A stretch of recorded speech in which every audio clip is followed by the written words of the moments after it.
Speaker, I move the motion standing my name on the notice paper relating to ACT heritage listing.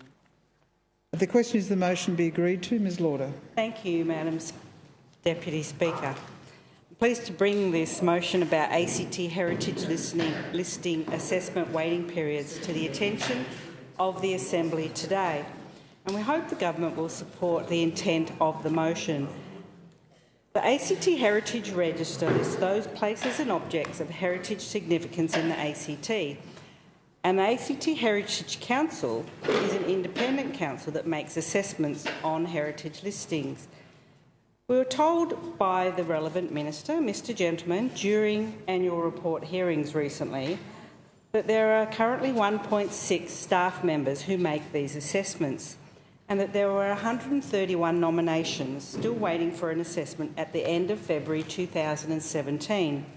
Some of those nominations have been on the waiting list for quite a long period of time, in fact, since this Labor government were first elected. Heritage listing is an important part of managing change and keeping heritage places authentic, alive and useful for the ACT community. A listing gives public recognition to heritage places. Listing as a heritage place or precinct is a mark of community distinction. It recognises the special qualities of a place and can give owners improved access to heritage grants and architectural advice from ACT Heritage and the Heritage Advisory Service on how to make sympathetic changes, if applicable. It's important for us all to retain the old as we move into the new. It enables us to continue to enjoy our history. And you can think of the Kingston Powerhouse, which is now where the Canberra Glassworks are, or the Transport Depot, now the Bus Depot Markets, and how much we enjoy using those spaces. And there are many other examples around the ACT. It's therefore imperative that applications for the heritage listings be determined in a timely and efficient manner. Madam Deputy Speaker, as I've already mentioned, there were 131 heritage nominations waiting for assessment as at the end of February this year. As at the end of the 2015-16 financial year, there were 136 nominations. So there's only been a decrease of 5. So only 5 have been addressed. The backlog, that's not necessarily counting new applications, but a decrease in the backlog of only, in the past 8 months, of only 5. The prior 12 months, there was a decrease of only 6. This backlog is stopping people from having certainty about their properties. And Canberrans, in many cases, like to have some certainty so they can plan for the future. As one example, I've met with some people from Oaks Estate who've spent the good part of the last 2 decades waiting for a response from the Heritage Council about the heritage listing. I personally do not have a view on the heritage value of any of those nominations. That's not my place to make those assessments. What I'm talking about here is the process, and that the process as it stands doesn't appear to be meeting the needs of Canberrans. The long waiting list is affecting people from Oaks Estate from being able to properly plan for the development of their property and their community. It's happening to other people, not just those people from Oaks Estate. In the past 29 years, the ACT government have conducted 3 assessments on the heritage value of nominations in the Oaks Estate. The latest one was in 2013 by Philip Leeson Architects on behalf of the ACT Environment and Sustainable Development Directorate. So Philip Leeson Architects were the contracted heritage advisory service to the Heritage Unit and the Heritage Council. And their investigation found that Oaks Estate meets the thresholds for heritage significance as set out in sections 10B, C, E, F and H of the ACT Heritage Act 2004. So, Madam Deputy Speaker, what we have here is the government's own contracted experts who found that the Oaks Estate meets the criteria for heritage protection on multiple fronts, yet the government or the Heritage Council still have not made a decision.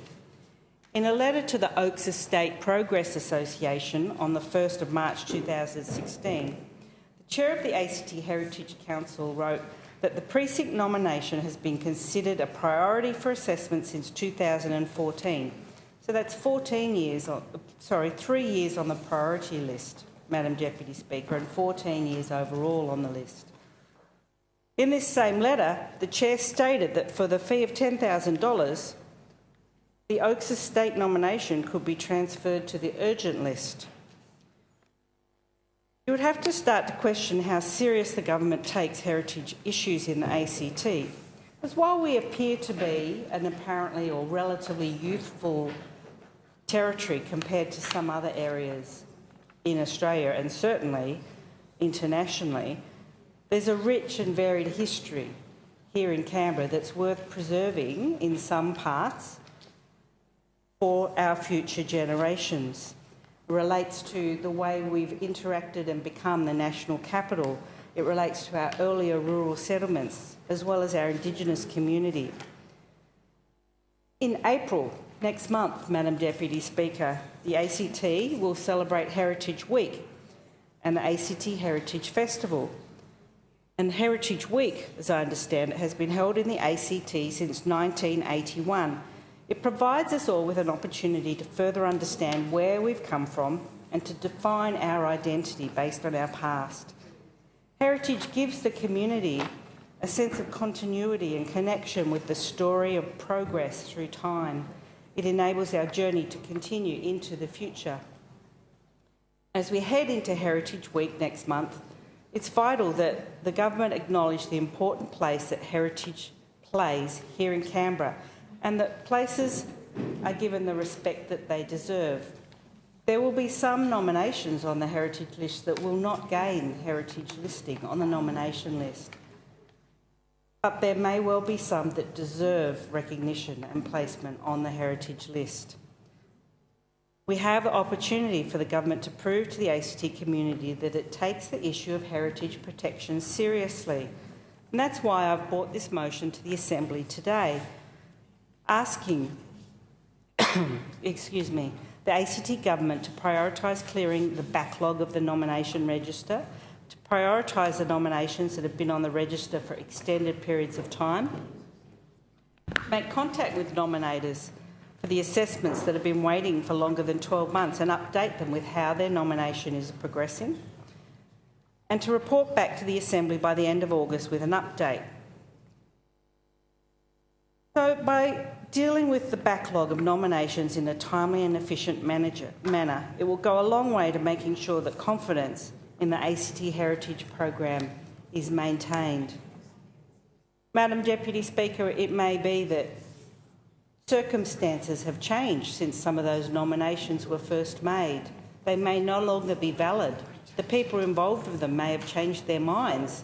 In some cases, the building itself may have been demolished while waiting for an assessment to be made. What we need to see is that the list is dealt with in a timely and efficient manner. Having something waiting on a list for 15 or 16 years just doesn't make good sense. If they are no longer valid nominations, they should be dealt with accordingly, but just leaving them on the list doesn't make sense. Asking the government to do their part, to work with the Heritage Council, which the Minister spoke about during annual report hearings, and to prioritise clearing the backlog of nominations so that the work of the Heritage Council can then proceed as nominations are received. And I commend the motion to the Assembly. The question is the motion be agreed to. Mr. Gentleman. Thank you, Madam